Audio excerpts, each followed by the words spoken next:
Once upon a time, there was Unreal, the game, the legend. And then there was Legend Entertainment, who made Return to Napali. This was an expansion pack that deviated from the original game's intentions, with a bunch of annoying hit scanners and some very clumsy storytelling. It takes a lot of trust in your audience to let them control the player character while they're having a super serious monologue. So imagine that they get contracted once again to work on the Unreal franchise, but this time they're put in charge of a full-blown sequel.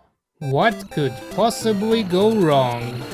Unreal 2: The Awakening follows the misadventures of John Dalton, a void of personality and space marine extraordinaire. Or rather, he wishes he was one again. For reasons that aren't initially explained, he was discharged from the Marines and transferred to the Terran Colonial Authority, where he spends his time babysitting the ass end of nowhere. His words, not mine. When he returns to his ship, Second-in-Command Ida informs him that some hours ago they received a distress call from a mining operation in a planet called Sanctuary. After a briefing, John sets down on the facility in question only to be met with a gruesome sight.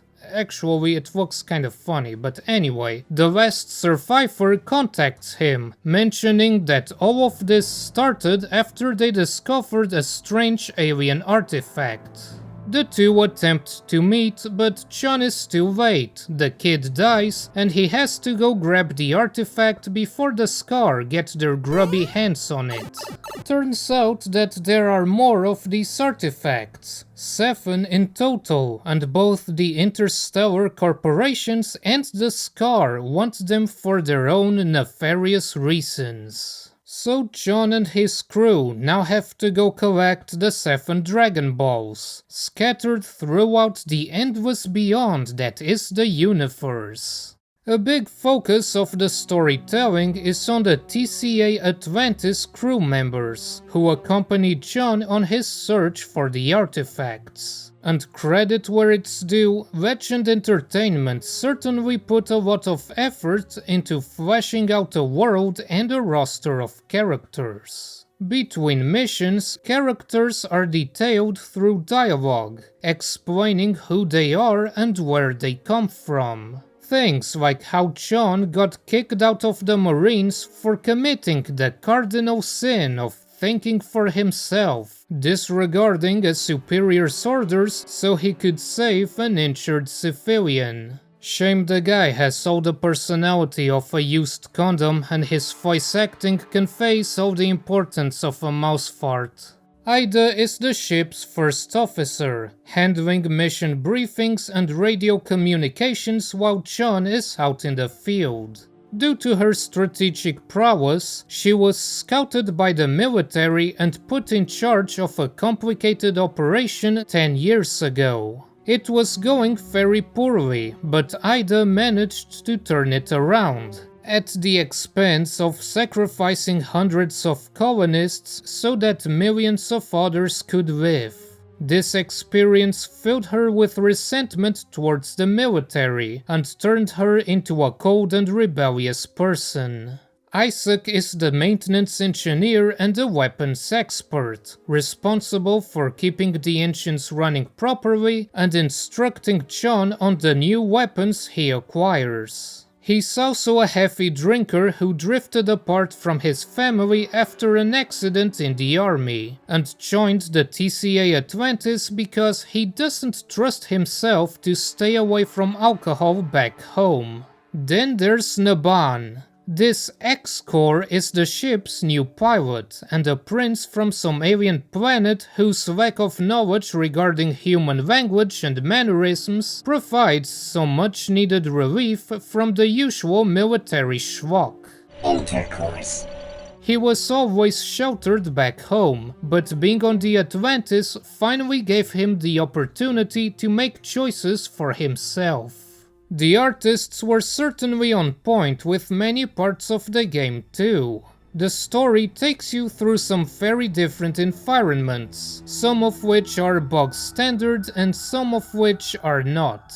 On one hand, you have Forest Planet and Desert Planet. On the other hand, you have Acheron, which is covered by a giant alien monster whose skin is the ground you're walking on. I am stepping on this monster's balls. For better or for worse, the Scar take a backseat through most of the game. Instead, there's a focus on office politics and other alien races, like the self-sufficient robots called Drac. And boy, they sure like conducting some funky experiments. Sadly, you don't spend much time on any of these planets, which ends up feeling as if none of the actually interesting ones are fully taken advantage of. Despite all these cool concepts, you spend just as much time trudging through dull industrial interiors. Still, you can tell that the developers were proud of what they created, and that's good. There's a lot of interesting backstory with potential for a ragtag group of misfits type of plot, complete with a twist at the end to cap things off with an emotional gut punch. Unfortunately for Legend Entertainment, the storytelling fumbles pretty hard and renders all of that effort meaningless. Unreal 2 commits the classic sin of telling but not showing, and telling it pretty poorly at that. All these exciting tales are conveyed exclusively through extremely boring conversations where you just sit for a couple of minutes as the characters vomit exposition at one another. And it's all just brought up between missions, frequently without any real trigger for it. Again, Naban is the highlight, since he's unfamiliar with human society and thus it makes sense for him to ask questions. It's really bizarre how John's purpose outside of gameplay is to serve as a walking Wikipedia. That's not just a silly comparison. Some of his dialogue is written like something out of a biography or a history book, not how a normal person would speak. And the game really likes its dialogue, because John and Ida never shut up. You could cut so much and lose nothing, like this scene where John is stuck at a security checkpoint and you have to wait a minute doing nothing while Ida hacks and disables it. I'm sure that this was an attempt at building up tension, but it fails, even more so because Unreal 2 genuinely has some of the most lifeless voice acting I have ever heard. It's surreal to hear a guy deliver his villainous speech in a completely casual tone. And it doesn't matter if he's chilling in his space coffin or hoping to God that a security system doesn't turn him into Swiss cheese. John always has this low energy tone and emotionless face that sucks out any attempt at dramatic tension.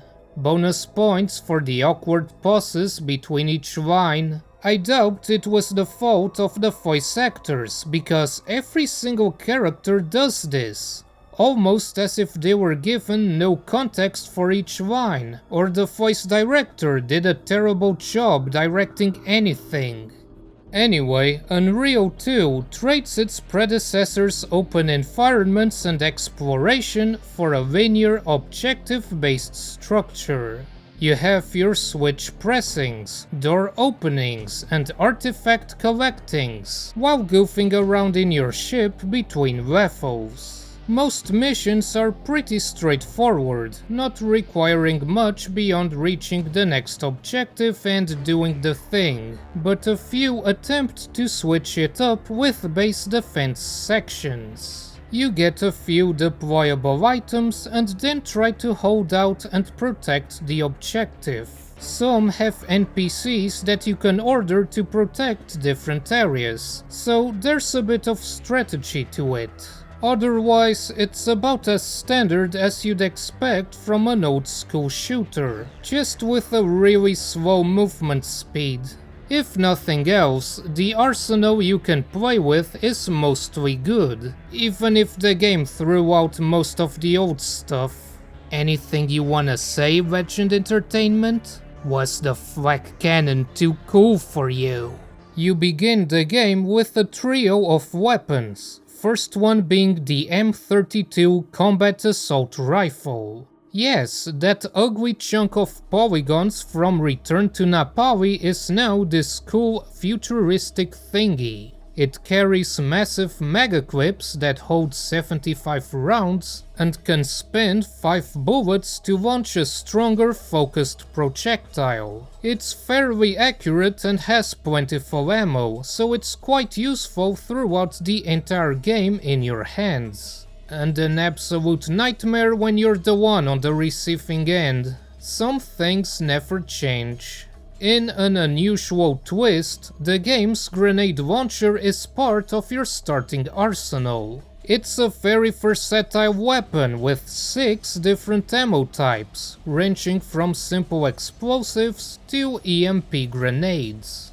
You're also packing a dispersion pistol that functions much like the one from the first Unreal, but you're likely never going to use it, nor can it be upgraded with secret power-ups. The Shock Lance is the first addition you will pick up, launching some small projectiles that ricochet off walls or a slow but powerful ball of lightning.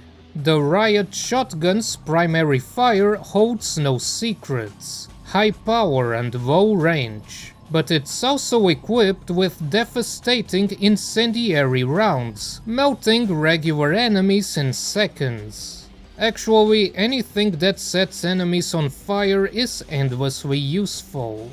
The Widowmaker is your standard sniper rifle, with a scope and perfect accuracy to eliminate distant targets.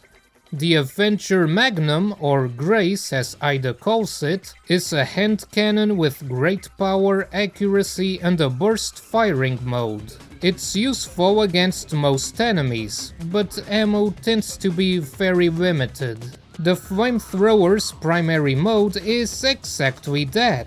It has short range and eats ammo like popcorn, but holy balls is it effective. You can also launch unignited fuel onto surfaces, which can then be ignited by any incendiary or explosive weapon. The Shark rocket launcher is your other explosive dispenser, launching projectiles that explode on contact or locking onto enemies to fire 4 weaker projectiles. Things take a turn for the weird with the spider gun, which vomits eggs that eventually spawn little spiders that chase after enemies. It's a novelty, but pretty useless in practice. The Takra are little automated drones that chase after enemies. Deploy them and sit back. Or switch to a more effective weapon, I guess. The Drak laser gun fires beams of energy, either as a single shot with decent damage and excellent accuracy, or as a continuous emission that burns enemies to a crisp. Finally, you have the Singularity Cannon, a creepy looking thing that generates some kind of black hole that sucks everything around it, even pickups. You only get to use it for 10 minutes at the very end, but at least you get infinite ammunition to power trip your way through the level. While it is a shame that the arsenal disregards the series' staples, it still is one of the game's best points. Again, the artists were on point. The weapons look cool and they have plenty of oomph behind them. Shame about everything else. One of the gameplay's faults is that the player's movement speed has questionable implications in both combat and simple exploration. Previously, the player's movement speed was decently fast, allowing for a very dynamic combat flow in which both the player and the enemies could reposition themselves in and out of danger. it incentivized moment-to-moment decision-making and careful aiming with projectile weapons. In Unreal 2, all that has been thrown down the toilet.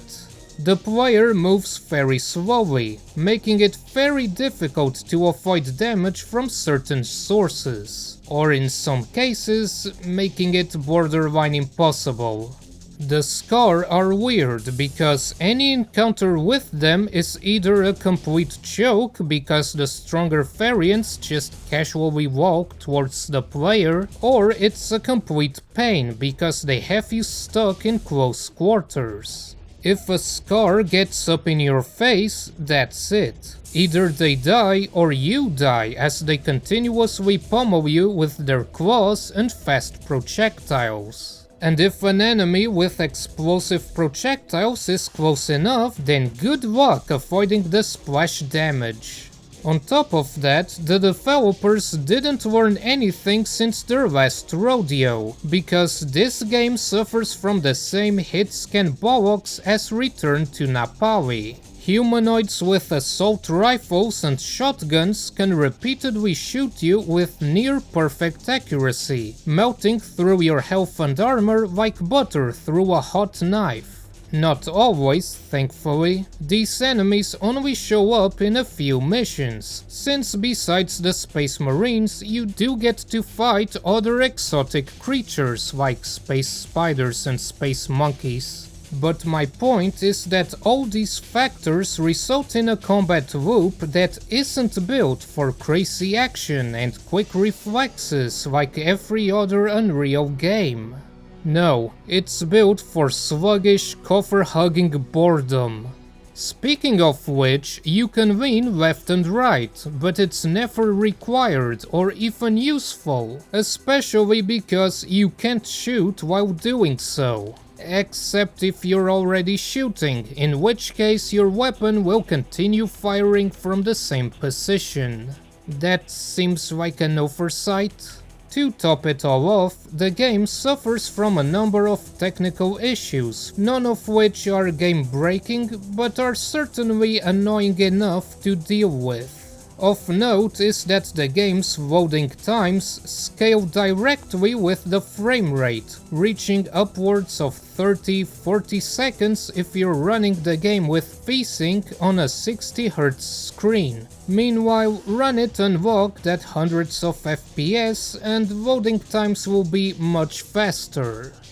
Given how frustrating certain sections can be, this quickly becomes annoying. But hey, there's always multiplayer. Expanded multiplayer. This actually has an unusual tale behind it, because it's kind of official but also kind of not. The story goes that members of Legend Entertainment were developing this in their spare time to fulfill the promise of Unreal 2 getting multiplayer, something that it did not have at launch. But while it was not officially supported by Atari, the publisher, XMP was developed by Legend Entertainment and eventually included by default on the Special Edition release, which was the one you could buy on GOG. I hate it, I hate it, I hate it, I hate it, This comes back to me maybe being too harsh on Legend Entertainment all this time, due to my own previous lack of knowledge about how fudged up the development was. According to reports online, the developers were forced to cut half of the game in the end. This included multiple levels, several weapons and enemies, and even multiplayer functionality. Co-op was planned but ended up being too complicated to make, while fragments of Deathmatch and Capture the Flag still exist in the game's files. These development cuts are presumably why certain sections feel like they were scrunched up at the last second, or why some late-game environments almost look unfinished. Anyway, let's take a quick look at the actual multiplayer. XMP has one game mode, simply titled XMP. It's a team-based competition with players picking one of 3 classes and battling each other throughout large maps and stealing each other's artifacts. Each class packs increasingly heavier weapons and armor. The Ranger is the basic foot soldier with light armor. The Tech is somewhere in the middle and can deploy an auto turret to defend areas, and the Gunner is the most resilient one, packing explosive weapons effective against vehicles. Interestingly, XMP also has a sprint function, which would have been very convenient for the single-player campaign. The more artifacts your team holds, the faster you recover energy, a resource necessary for maintaining your home base's functionality and picking classes, as well as to request ammo supplies and vehicles. There are also multiple respawn points scattered throughout the maps, allowing you to select where to spawn after death. If you've played Unreal Tournament 2004, you might notice some similarities to its Onslaught mode, and I suspect that this isn't a coincidence, since the small community that played XMP loved it. Still, if you're interested in playing the game nowadays, you have to track down a physical copy, or better yet, pirate it from somewhere, because the Unreal games were all delisted last year for reasons I can't, nor do I want to comprehend, since they'll probably only end up pissing me off.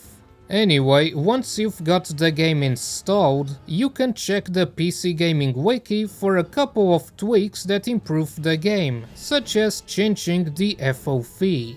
The game also only natively supports refresh rates up to 85Hz, so if you have a modern high refresh rate monitor, you need to manually adjust the config files. If you want super sexy anti-aliasing and VSync on modern Windows, you'll also need a wrapper since the game natively runs on DirectX 8. Though, due to that quirk with the loading times, you might want to keep VSync off if you're running a 60Hz monitor. In the end, it's hard to recommend Unreal 2, even though some of its fundamental elements aren't bad. The guns are cool and feel nice to shoot. Parts of the visuals are quite striking, even though others are very by the books. And it's clear that a lot of effort was put into developing the characters and the world they inhabit. What disappoints is the way in which these elements are utilized and mixed together, ultimately resulting in a very subpar experience that is passable at best and entirely dull at worst. Honestly, the reason I dislike this game probably isn't even because of the game itself, as mediocre as it is, but what it stands for. Who or what asked for this? Who decided that the sequel to the first game had to be some tripe about ancient artifacts and space marines who vomit military jargon? Unreal 1 was a unique game due to its focus on a solitary atmosphere. You were some dingus who crash-landed in a solitary planet full of strange alien life forms and had no choice but to scrounge around for a way to survive. Unreal 2 throws all of that into the trash and replaces it with action movie schlock. Maybe it was because cinematic framing and plot telling was taking a much bigger focus in the FPS industry, but it fumbled so hard that it effectively killed single-player Unreal permanently. Look, if you're going to throw out everything people liked about the previous game, then at least do the new stuff competently. And that, more than anything else, is what frustrates me the most about Unreal 2.